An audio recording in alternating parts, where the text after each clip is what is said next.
Assalamualaikum warahmatullahi wabarakatuh. Nama saya Mia Sulistiani dari kelas 5 di manajemen.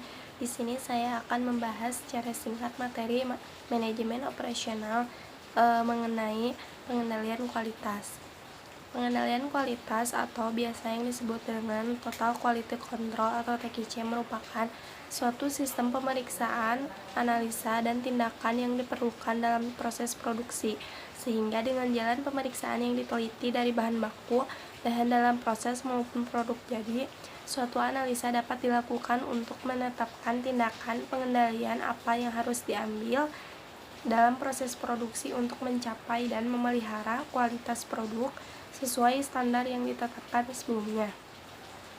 Saat ini pengendalian kualitas tidak hanya dilakukan oleh perusahaan besar saja, tetapi mulai diterapkan juga pada perusahaan kecil untuk mencapai produk yang standar dengan kualitas yang maksimal dan waktu yang minimal.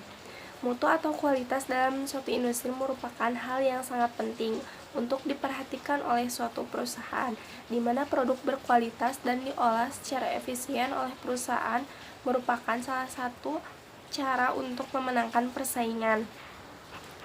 Kualitas suatu produk juga merupakan salah satu faktor yang utama bagi para konsumen dalam memilih serta menentukan produk yang akan dibeli. Dalam teknik quality control atau pengendalian kualitas terdapat juga TQM atau Total Quality Management, di mana TQM ini merupakan manajemen kualitas yang melibatkan seluruh bagian dalam organisasi. Pendekatan ini adalah pendekatan sistem dalam artian kualitas tidak hanya merupakan tanggung jawab bagian tertentu, tetapi lebih tepat menjadi tanggung jawab seluruh elemen dalam perusahaan tersebut. Adapun menurut Ciptono, Total Quality Management atau TQM ini merupakan suatu pendekatan dalam menjalankan usaha yang mencoba untuk memaksimumkan daya saing organisasi melalui perbaikan terus-menerus atas produk, jasa, manusia, proses, dan lingkungannya. Maka dapat disimpulkan bahwa TQM ini merupakan pendekatan manajemen pada suatu organisasi berpusat pada kualitas berdasarkan partisipasi semua anggotanya dan bertujuan untuk kesuksesan jangka panjang melalui kepuasan pelanggan dan manfaat bagi semua anggota organisasi dari masyarakat. Terdapat beberapa karakteristik dalam Total Quality Management. Yang pertama, ada fokus pada pelanggan. Yang kedua, obsesi terhadap kualitas. Yang ketiga, pendekatan ilmiah. Yang keempat, komitmen jangka panjang. Yang kelima, kerja sama tim. Yang keenam, perbaikan secara berkesinambungan. Yang ketujuh, pendidikan dan pelatihan. Yang kedelapan, kebebasan yang terkendali. Yang kesembilan, kesatuan tujuan. Dan yang kesepuluh, adanya keterlibatan dan pemberdayaan karyawan. TQM ini sangat bermanfaat bagi banyak pihak, seperti banyak pelanggan, institusi, maupun bagi staf organisasi. Adapun manfaat TQM bagi pelanggan yaitu kepuasan pelanggan terjamin. Sedangkan manfaat TQM bagi institusi atau perusahaannya yaitu produktivitasnya meningkat. Adapun manfaat TQM bagi staf organisasi yaitu lebih terlatih dan berkemampuan serta lebih dihargai dan diakui. Selain dari TQM atau Total Quality Control, terdapat juga Six Sigma, di mana Six Sigma ini adalah suatu alat manajemen baru yang digunakan untuk mengganti Total Quality Management atau TQM. Six Sigma ini sangat terfokus terhadap pengendalian kualitas dengan mendalami sistem produksi perusahaan secara keseluruhan. Memiliki tujuan untuk menghilangkan cacat produksi, memangkas waktu pembuatan produk, dan menghilangkan biaya. Six Sigma juga disebut sistem komprehensif, yaitu maksudnya adalah strategi, disiplin ilmu, dan alat untuk mencapai dan mendukung kesuksesan bisnis. Terdapat beberapa strategi sistem manajemen yang digunakan pada Six Sigma. Yang pertama ada customer focus, yaitu fokus terhadap kepuasan dan kebutuhan pelanggan. Yang kedua ada reduce defect, yaitu menurunkan tingkat kecacatan.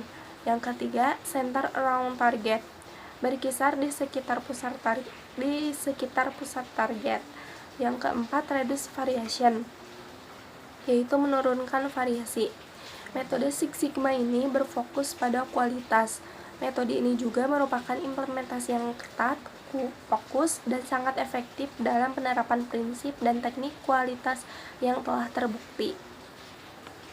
Dalam mengaplikasikan konsep Six Sigma ke dalam organisasi, terdapat 6 aspek kunci yang perlu diperhatikan. Yang pertama, identifikasi pelanggan. Yang kedua, identifikasi produk atau jasa. Yang ketiga, identifikasi kebutuhan dalam memproduksi produk atau jasa untuk pelanggan. Yang keempat, definisikan proses. Yang kelima, hindari dalam proses dan hilangkan semua pemborosan yang ada. Adapun yang keenam yaitu tingkatan kinerja proses secara terus-menerus menuju target Six Sigma. Selain dari TQM dan Six Sigma yang tadi, terdapat juga standar ISO, di mana ISO merupakan singkatan dari International Standard Organization, yaitu organisasi internasional untuk standarisasi yang menetapkan standar internasional di bidang industrial dan komersial dunia, di mana tujuan pembentukannya yaitu untuk meningkatkan perdagangan antar negara-negara di dunia. ISO ini merupakan salah satu badan penetap standar internasional yang terdiri dari wakil-wakil dari Badan Standarisasi Nasional setiap negara untuk mengukur mutu sebuah organisasi. Artinya, setiap perusahaan yang ingin bersaing secara global dapat diukur kredibilitasnya dengan standar ISO ini. Organisasi ISO ini adalah pihak yang berperan dalam memfasilitasi perdagangan internasional dan membuat semuanya berjalan dengan baik. ISO ini memberikan spesifikasi kelas dunia untuk berbagai hal, mulai dari produk, layanan, dan sistem untuk memastikan kualitas, keamanan, dan efisiensi. Singkatnya, perusahaan atau brand yang telah memiliki sertifikat ISO akan lebih berpeluang memenangkan persaingan pasar global. Pasalnya, perusahaan atau brand tersebut telah memiliki jaminan kualitas produk, barang, atau jasa dari ISO sehingga mendapatkan kepercayaan dari konsumen. Secara umum, terdapat 8 jenis ISO yang diterapkan oleh organisasi internasional ini. Yang pertama, ISO 9000, di mana ISO 9001 ini merupakan sistem manajemen kualitas yang paling banyak digunakan, di mana karakteristiknya adalah pendekatan proses yang bertujuan untuk meningkatkan efektivitas manajemen kualitas. Yang kedua ada ISO 14001. Yang kedua ini ada ISO 14001, di mana ISO ini merupakan standar yang terkait dengan sistem manajemen lingkungan. Sejumlah aspek yang harus dipenuhi dalam standar ini adalah pengelolaan limbah, penghematan energi, penghematan air, dan penghematan bahan bakar. Ada pun yang ketiga yaitu ISO 22000, merupakan standar yang terkait dengan sistem manajemen keamanan pangan. Standar ini ditunjukkan untuk perusahaan di sektor makanan dan minuman. Adapun yang keempat yaitu ISP IEC 27001, standar sistem manajemen keamanan informasi atau sistem manajemen keamanan informasi SMKI. Yang kelima ada ISO TS 16949. Spesifikasi teknis ini untuk sistem manajemen mutu di industri otomotif. Yang keenam ada ISO IEC 17025, standar yang berkaitan dengan laboratorium atau lembaga pengujian. Yang ketujuh ada ISO 28000, merupakan standar terkait sistem keamanan rantai pasokan untuk perusahaan beresiko tinggi seperti bank, pertambangan, hotel, dan yang lainnya. Yang kedelapan ada ISO 5001, di mana standar yang diterapkan pada sistem manajemen energi sehingga perusahaan memiliki sistem untuk meningkatkan kinerja, efisiensi, dan konsumsi energi.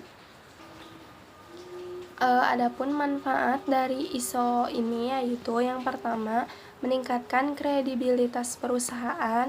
Yang kedua, meningkatkan kepercayaan konsumen. Yang ketiga, jaminan kualitas sesuai standar internasional. Yang keempat, hemat biaya. Yang kelima, mengoptimalkan kinerja karyawan. Yang keenam, meningkatkan citra perusahaan. Sekian materi yang dapat saya sampaikan. Mohon maaf apabila masih banyak kekurangan. Terima kasih atas perhatiannya. Wassalamualaikum warahmatullahi wabarakatuh.